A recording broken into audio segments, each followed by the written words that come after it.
Mondays to Fridays, 3:30 to 4:30 p.m. in the newsroom. You can't afford to miss it.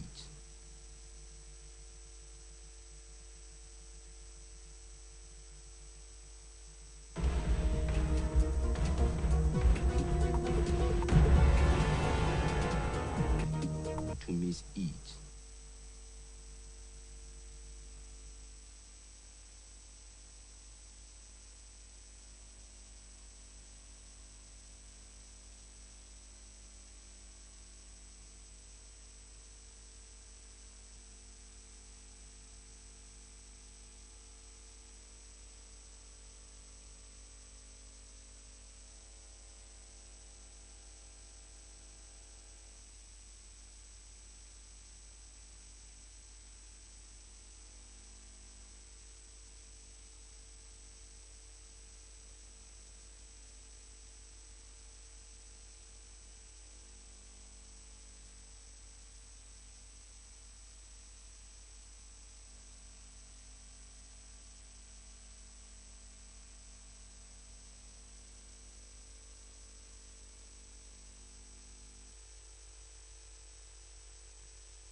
Good afternoon. Welcome to the program in the newsroom.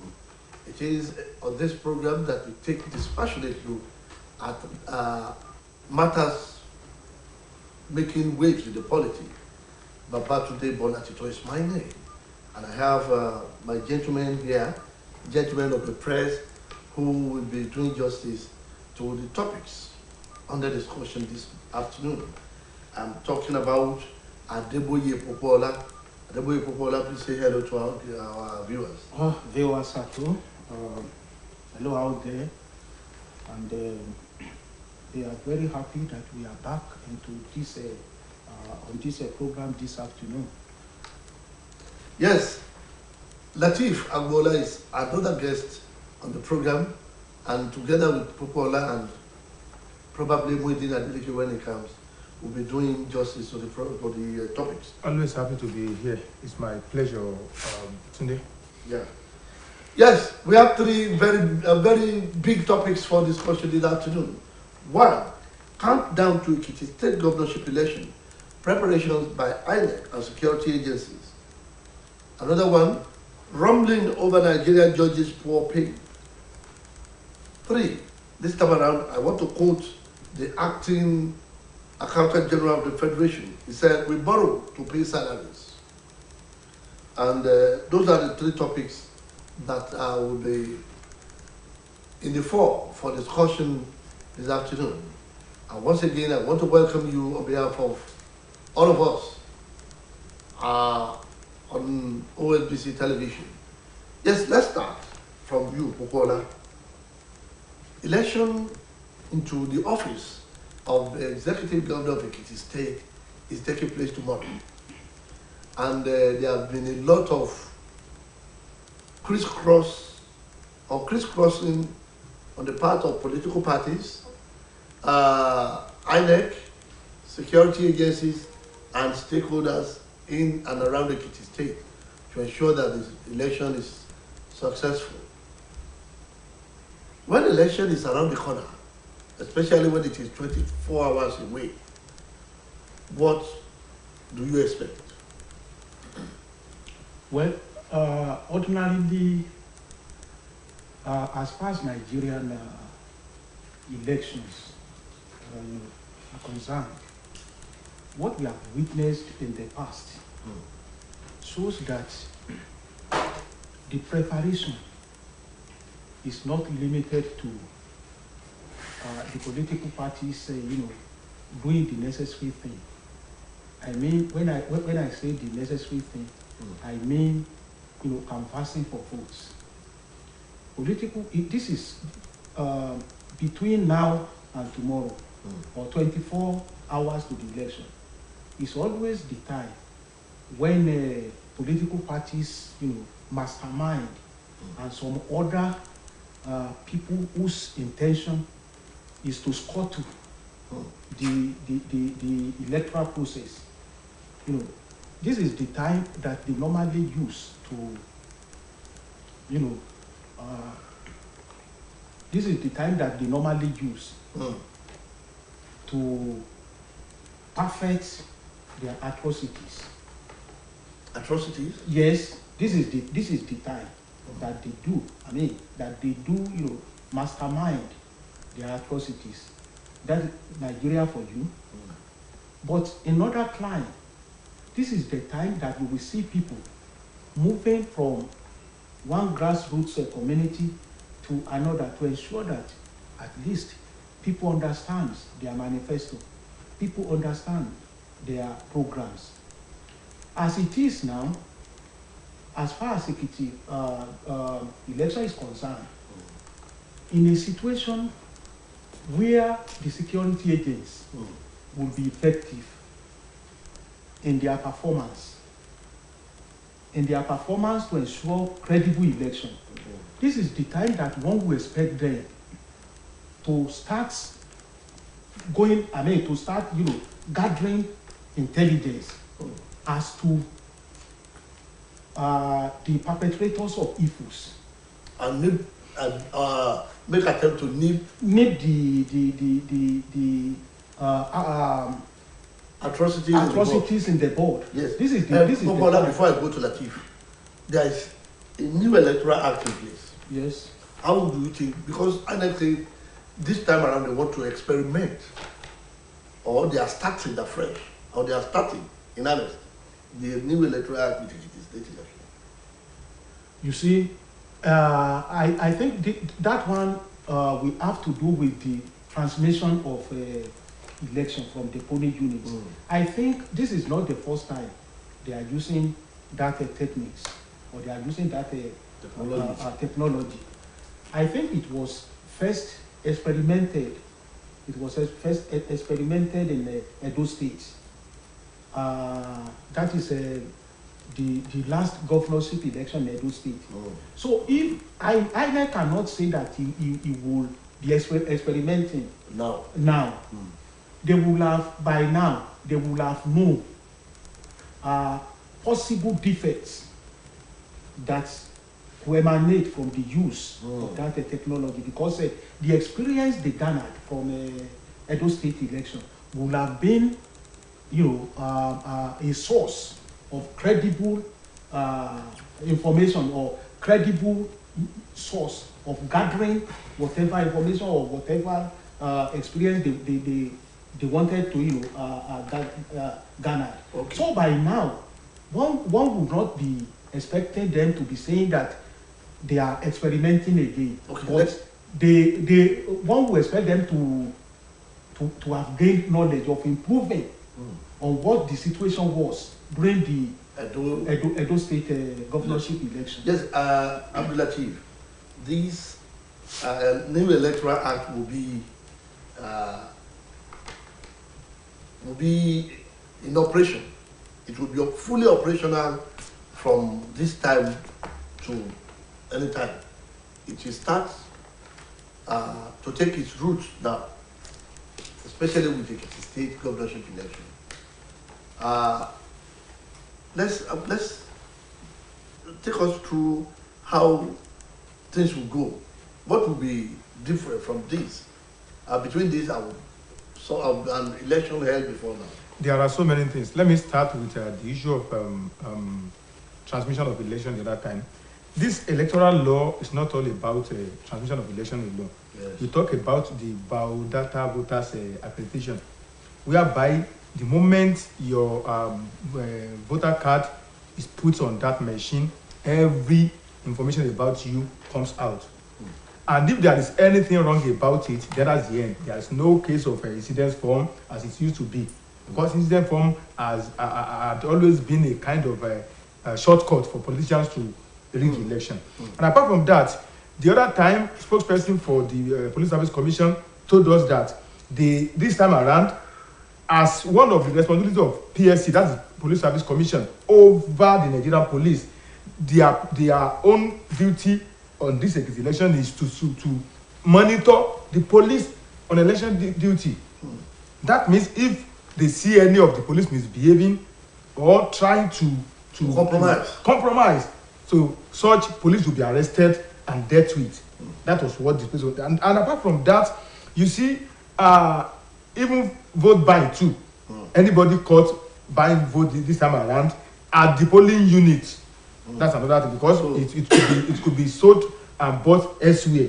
Yes. But at the polling unit, that may not be easy as far as this issue of electoral law is concerned.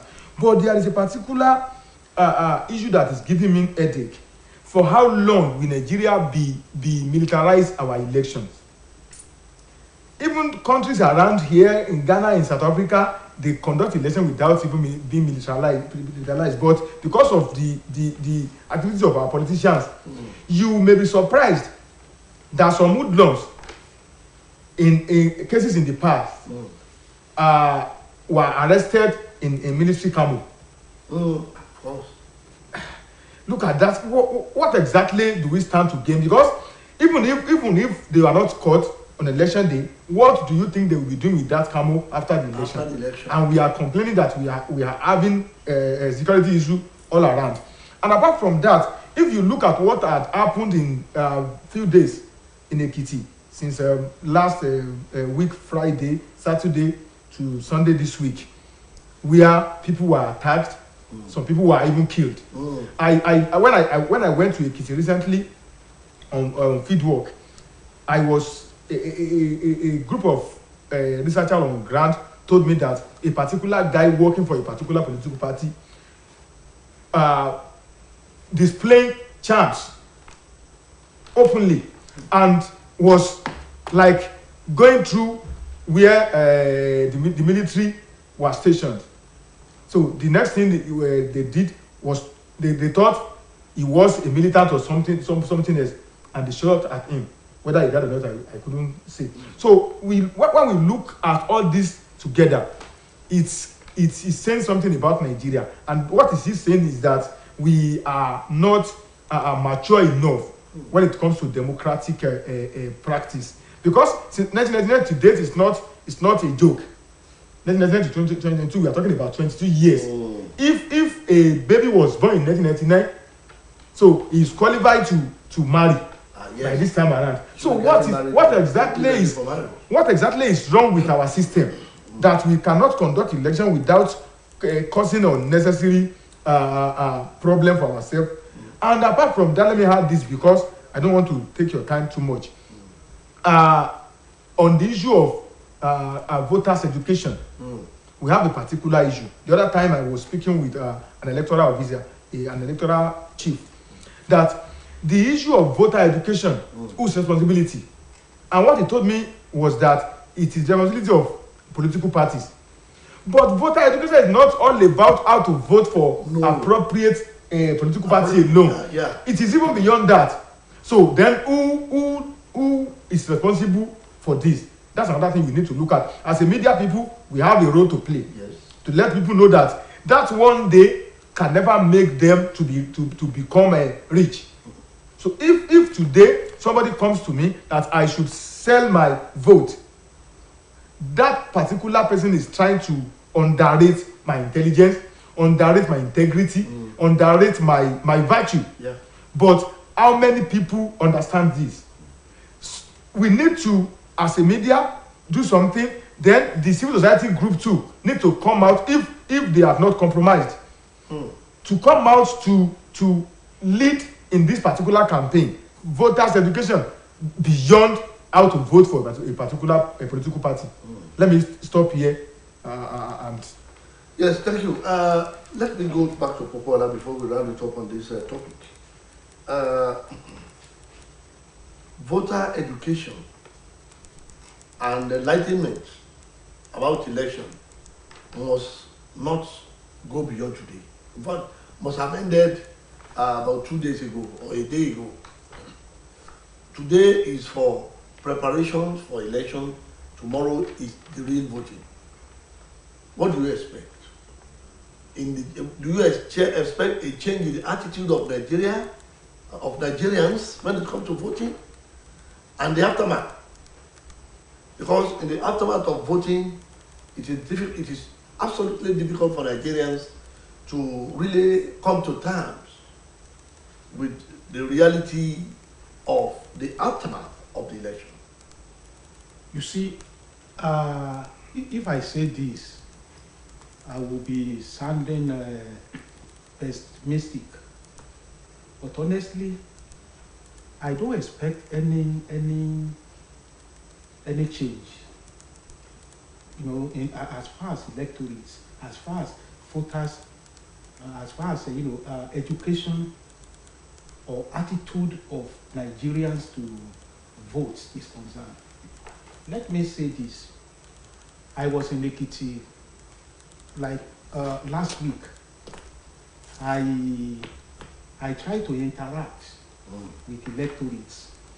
I tried to interact with various groups. But what I was able to gather shows that Nigerians are yet to come out of this cocoon of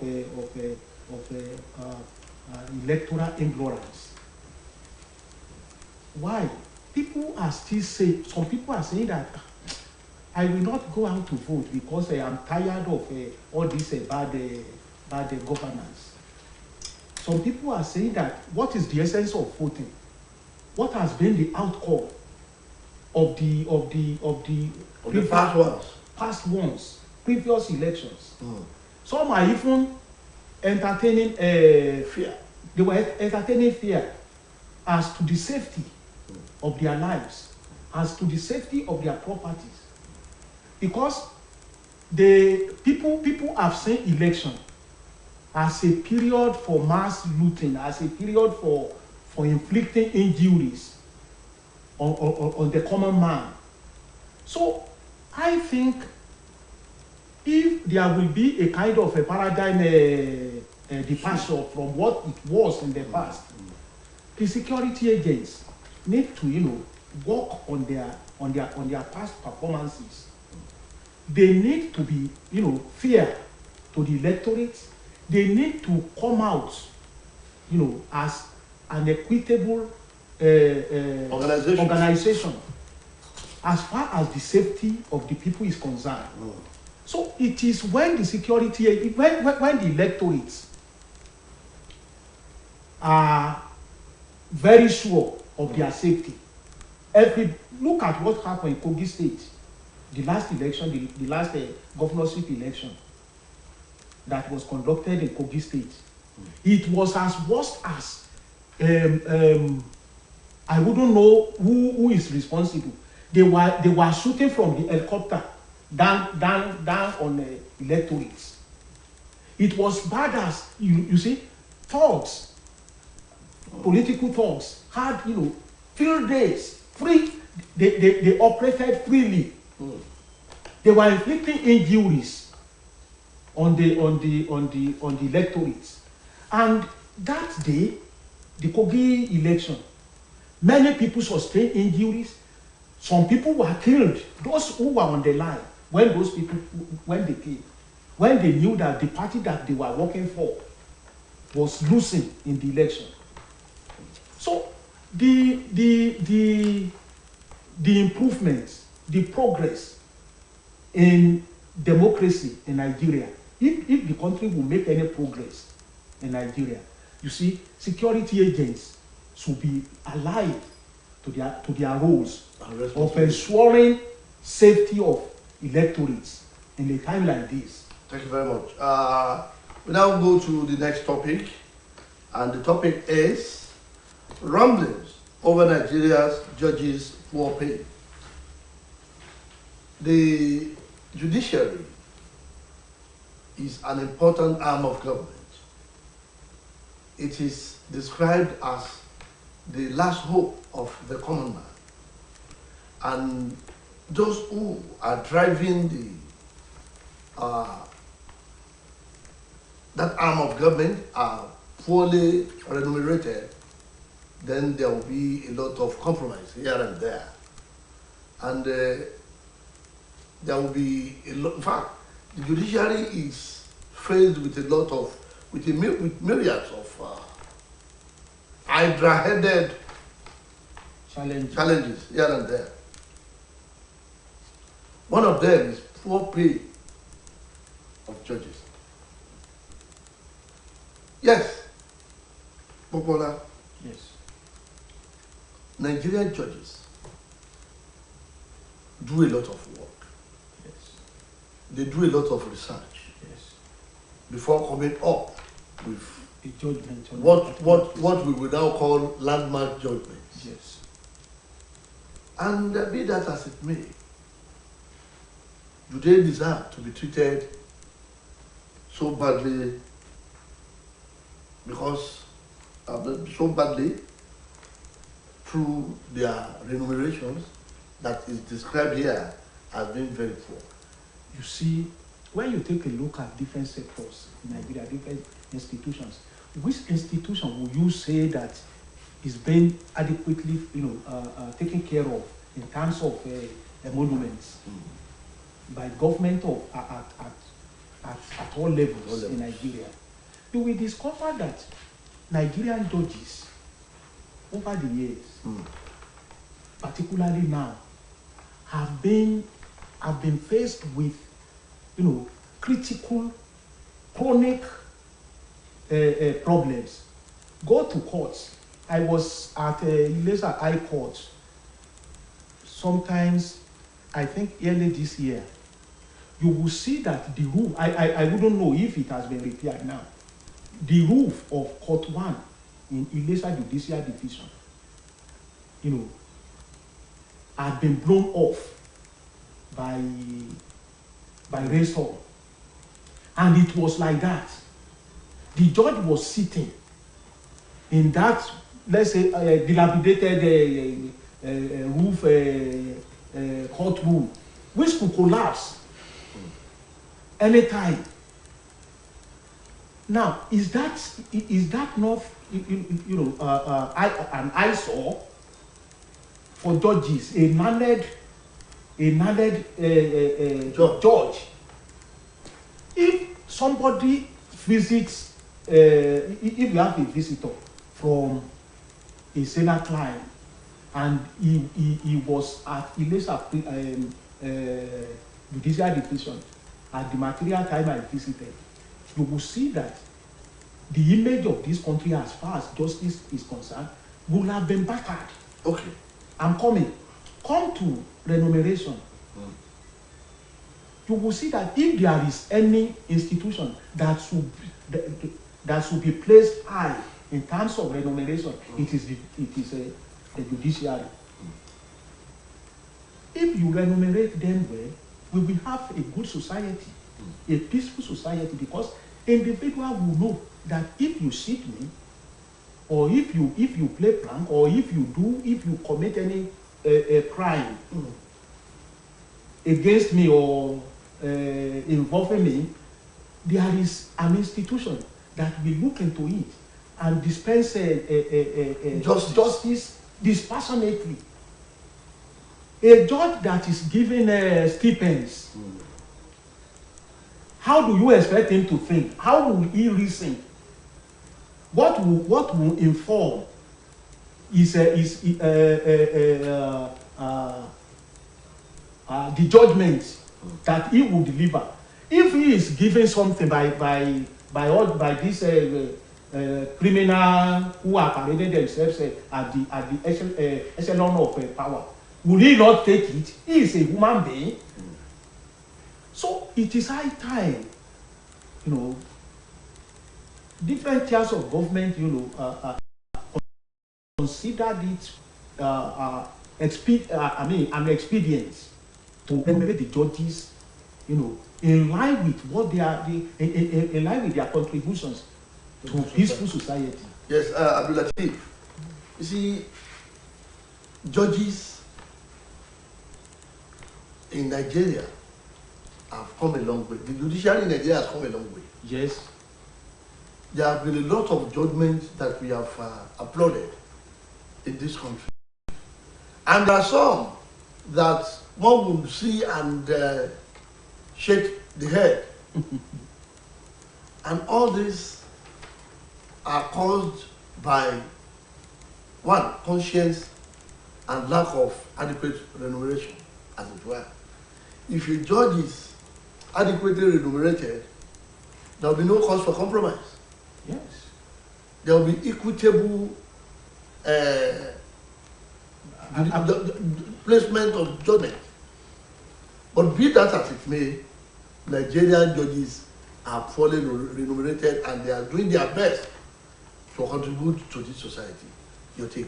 Honestly, I agree that if they are being remunerated adequately, the corruption we are talking about could only be reduced.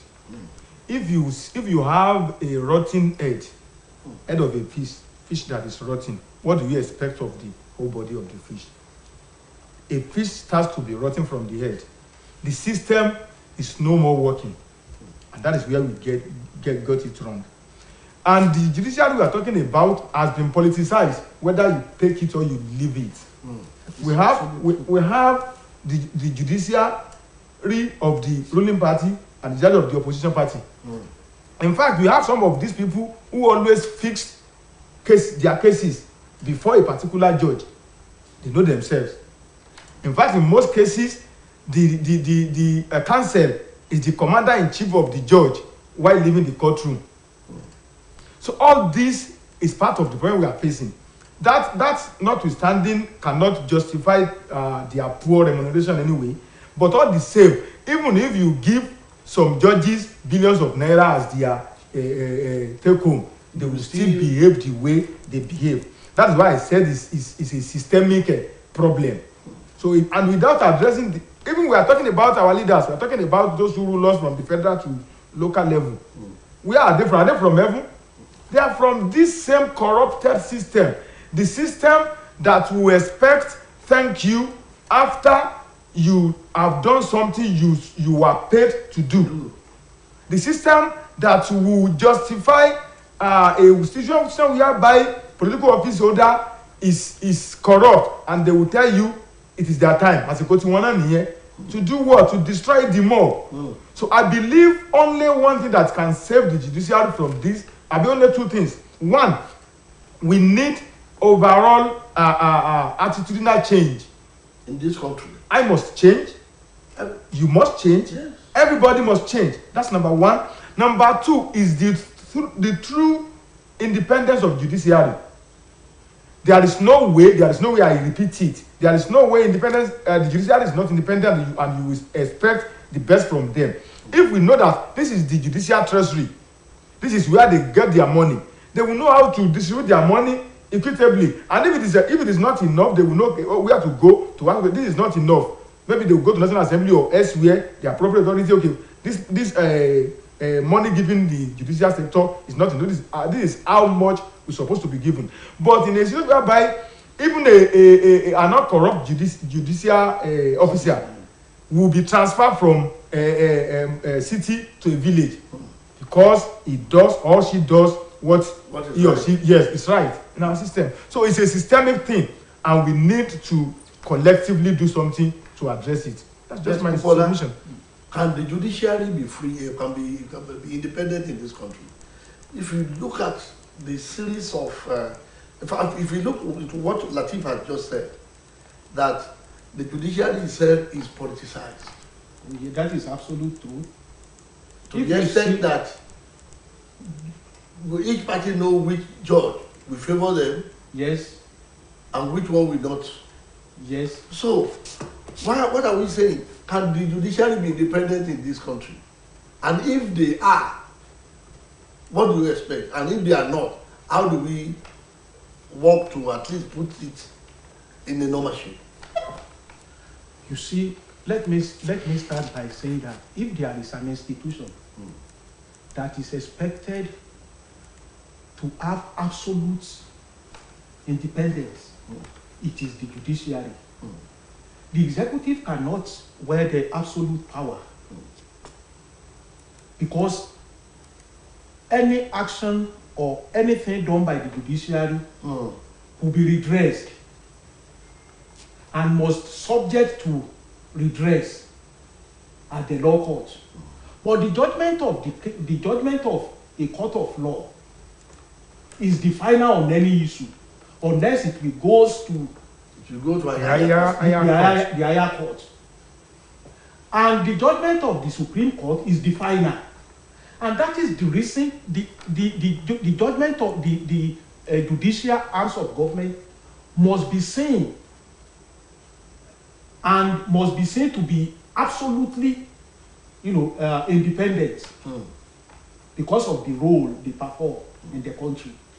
Now, with the situation of things in Nigeria, your question is, can things be changed? Of course, it could be changed. How? If the judiciary themselves, if they know the importance of the position they occupy, I'm talking of the entire judicial body this time around. I'm not talking of segmented parts of the judiciary. If all of them agree to be to have a change of what we have on ground today, everything will change. But because we have some judges too who have tied themselves to the apron of politicians, they get money from them. They use politicians for their to gain their promotion. Even some people lobby themselves to the judiciary. Yes, maybe that informs the reason why some of the judicial pronouncement or judgment, court orders are being disobeyed by the government. Well, you see, if we belong to the same caucus, whatever power that the law or the constitution gives you, I will not see it as something that is substantial. And that's where we are getting it wrong. Law is law. Yes. Constitution is constitution. Court, and the court is the court. Yes. The fact that we have some corrupt judges doesn't mean the government or the powers that be should be disobeying the order of the court. Let me tell you. If you are not comfortable, you can go to another higher court to challenge the judge. Not that you. Let me tell you this. Like he said the other time, the problem in Nigeria is systemic. It is. And so I'm very sorry to be saying this. We see, when you see some people in agbada, flowing agbada, you will think that they have right senses. Some people even don't know. Some of those that we refer to as our leaders, they don't know the enormity of disobeying the rule of law, or doing something that is anachronistic to the rule of law. They don't know. Are you getting what I'm saying? And that is the reason we should bring the election. We look for a credible person to vote into the position of authorities. When you vote a mad person, we have some people who are so reckless. A reckless person, type of persons. The problem here is that the credible ones you are talking about don't have what you people expect from them. The credible that will come for us for campaign and we expect them to drop something before they leave us. The credible ones that even don't have the money to buy the form to contest. The credible ones that that cannot have that money that will be used to buy votes. Exactly, and we are talking about credibility. You see, the electorate are not credible, so we are looking for credibility in and that is the reason like you said, that the whole thing is systemic. You see, all of us are byproducts. We have a rotten system. You see, all of us, we are byproducts of a segment of different societies. Yes, Kukola, let me stop you there so that we can go to the next topic. Because if you are to be talking about this for one day, yes, we will not be able to exhaust the issue. Inexhaustible. Yes, the last topic, which is a very pathetic one. I want to quote the acting Accountant General of the Federation. He said, "We borrow to pay salaries." What happened to the statutory allocations? what happened to what Nigeria made from different resources. God has endowed us with. What led us to this situation where we have to borrow to pay salaries? These are the questions that will be answered in a very, very short time on this program. Abdul Latif, do you believe what the acting accountant general said? Honestly, I've always said this elsewhere and even on this program. Insincerity is the bane of the Nigerian development and progress. We are not sincere. Yes, we are talking about borrowing money, but we don't talk about what we generate. What exactly is our IGR today? Can the government come out to tell us? Even don't talk about the oil sector. Talk about the Federal Inland Revenue Services. What does that agency get from us every year? What do we get from the NPA, Nigerian Port Authority, every year? What do we get from the Nigerian Airways every year? Then apart from that, Nigeria is a country where leaders are not sincere. Then the civil servants too, the senior ones, I'm not talking about any state or generally, are not sincere. The issue being this: you may be surprised that someone who had died 10, 20 years ago are still in the payroll of the government. Yes. So who is to blame on this? We have an issue with ourselves, and the issue is issue of insincerity, because somebody somewhere who has not worked for 10, 15 years want to become a billionaire as a civil servant, and the next thing is to join those cabals, quote and unquote, in the civil service to bypass the normal system that will make the system work. And if you ask the acting AGF who said we borrow to pay salary, you ask him from who do we borrow this money? Then when are we going to pay back this money? So all this and how? So all this needs to be asked. And may I repeat it, not until we are ready to be sincere to ourselves, to our nation, to the system, we may not get it right. Bobola, the acting accountant general of the Federation has come out to say something, and something very ridiculous, something very, very questionable, because of the fact that Nigeria has a lot of resources at our disposal that are meant to be used to better the life of the people of this country. How, why, and what led us to this disgraceful end of borrowing money to pay salary? You see, if the AGF is saying that government borrows to pay salaries, it shows how prudent they are at the upper swing by there. It means that virtually all of them are, if they are not complete non-entity, it means that they don't have capacity to drive the economy of the country. That is the implication. Now, this is a country where there is no accountability, proper accountability and transparency in the way the government is running the affairs of the nation.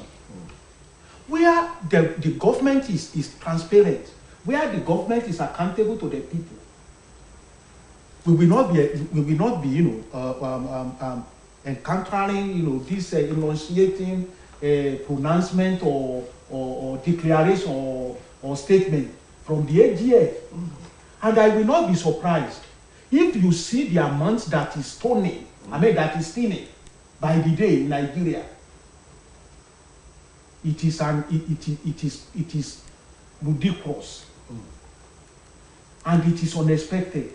Look at the Niger Delta Convention the other time when the probe was on. You see, you can see what we saw at the full glare of the camera. The man just went into Cinco, and that was the end of it. Since then, I don't think we have had any other thing.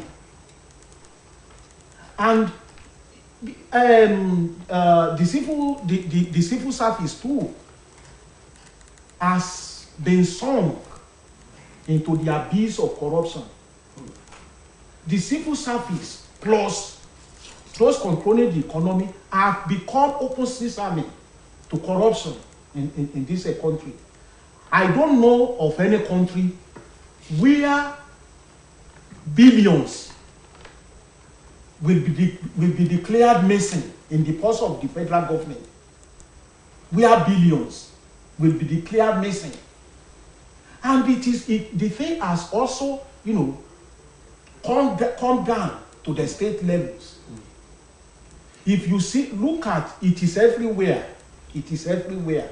States are now accumulating what? Accumulating debts.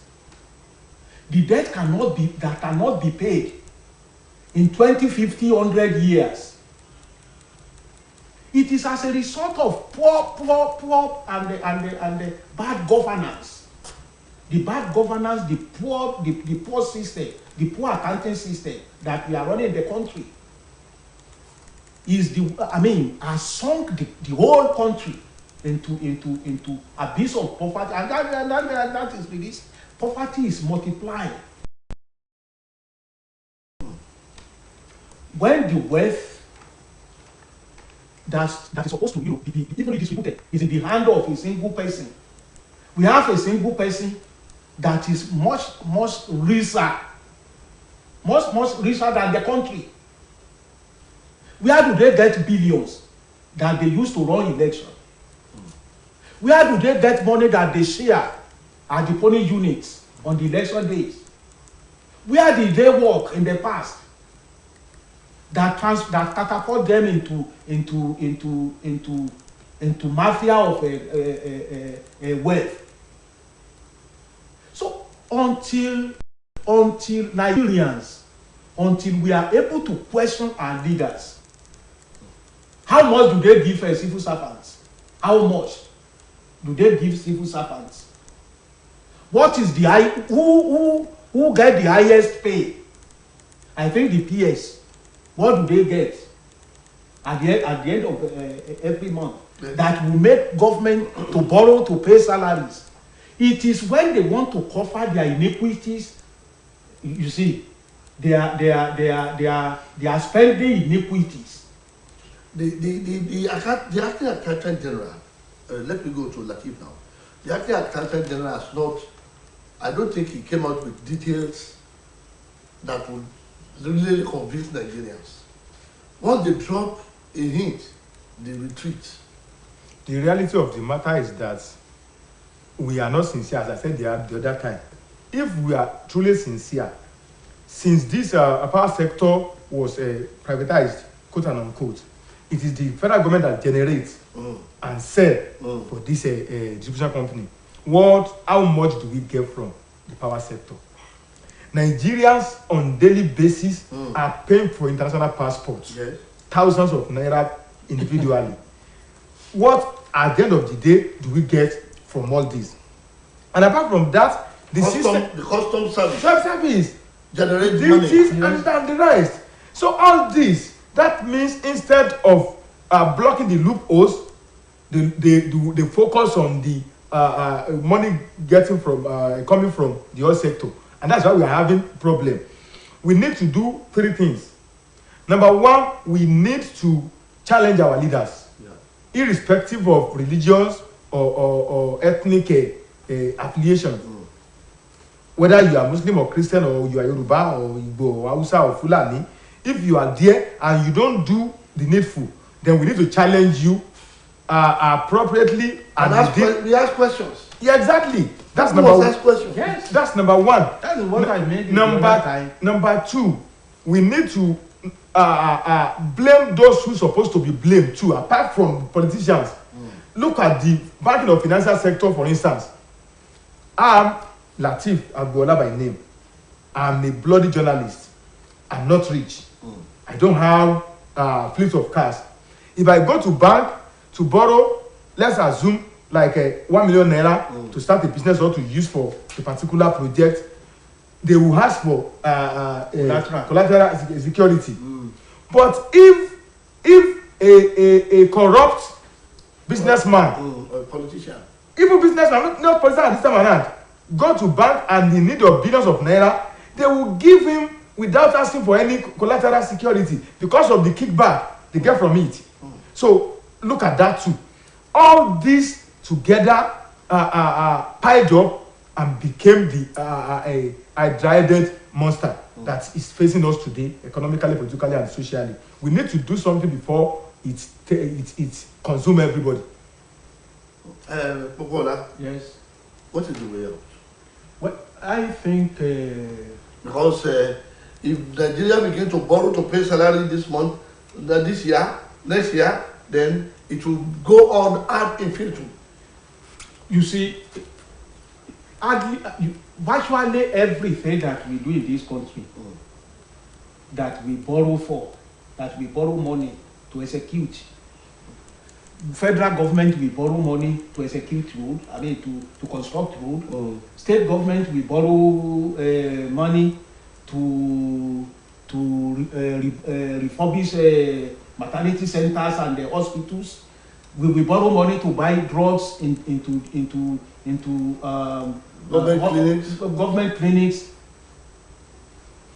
Or don't we realize? Don't we make money from different resources that we have? The only way out, I said the other time, let there be transparency. And who is going to ensure that? Now I'm coming. It is the duty of everybody. Socializing agents. The collective responsibility of all of us. Are you getting what I'm saying? Socializing agents. Even the church, the mosque, everybody. All these, what do they call themselves? NGOs. Yes.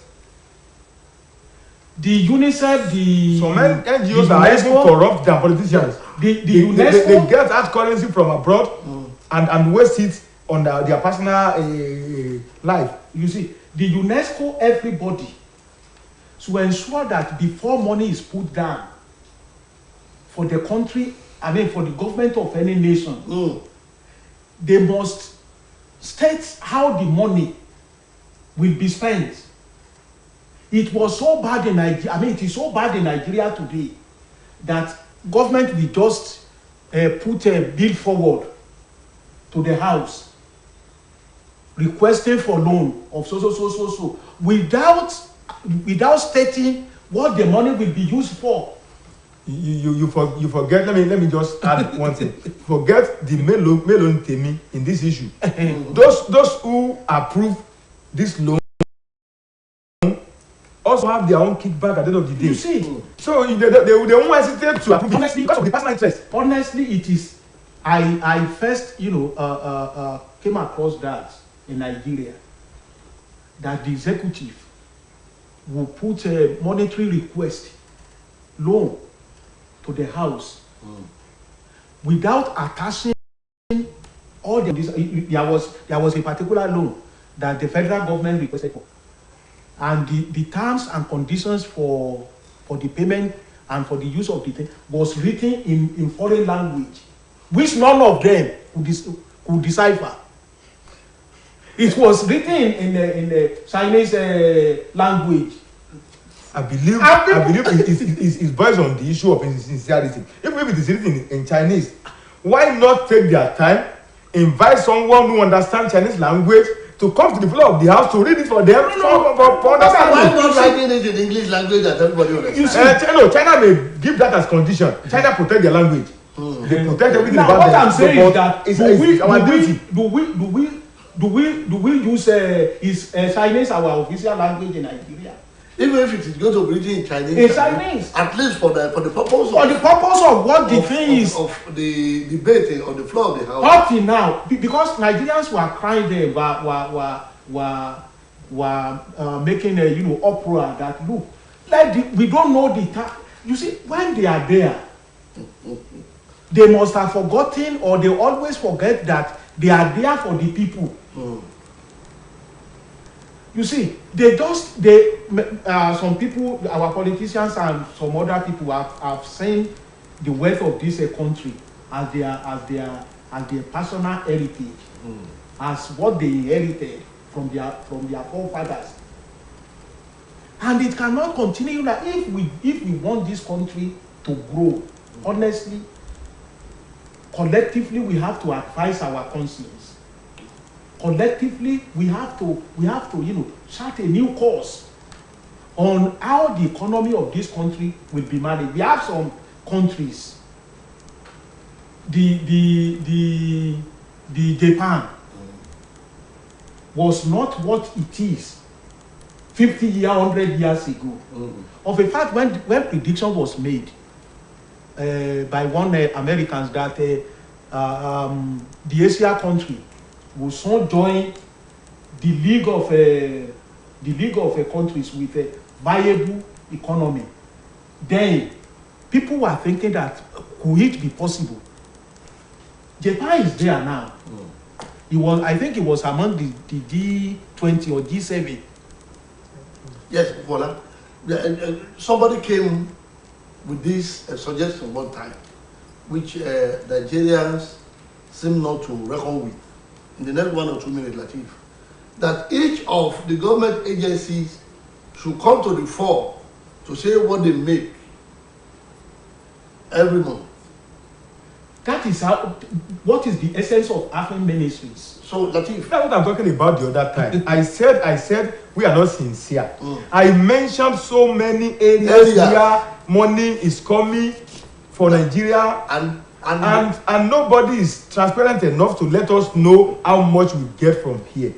Honestly, before we go, we have to learn to fear God. One, we have to learn to be sincere.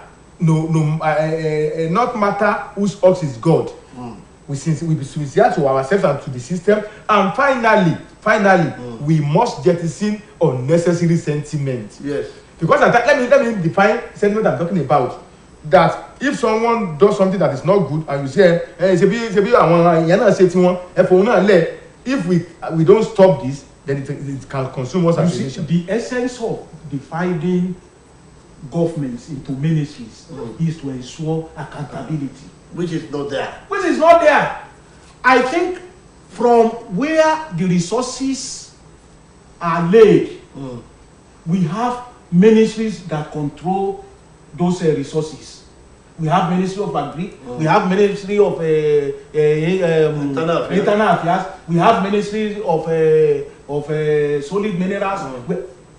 The essence is to ensure that those sectors are driven well, to ensure that there is accountability. Okay.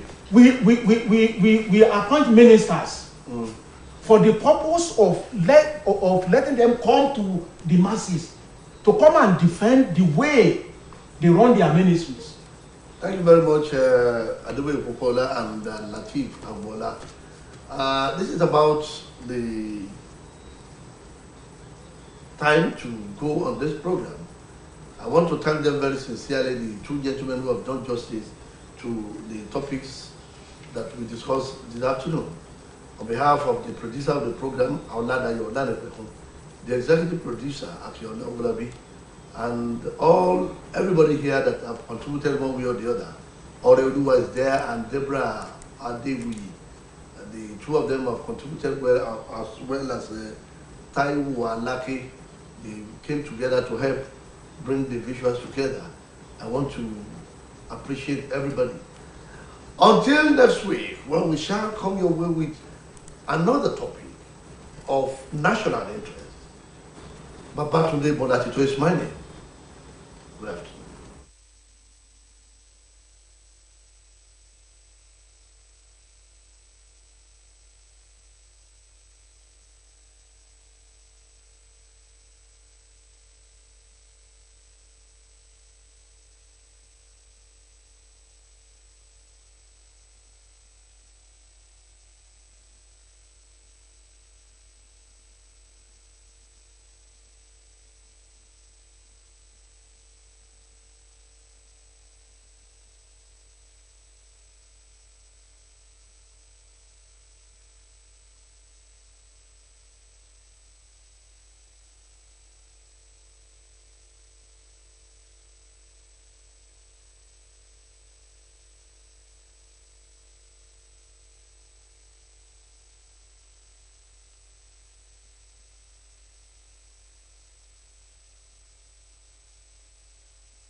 kan àgbò ọmọ ajílàlà ọ̀sán ọmọ ajífọ́jọ́ gbogbo dá bí egi pé ojú oró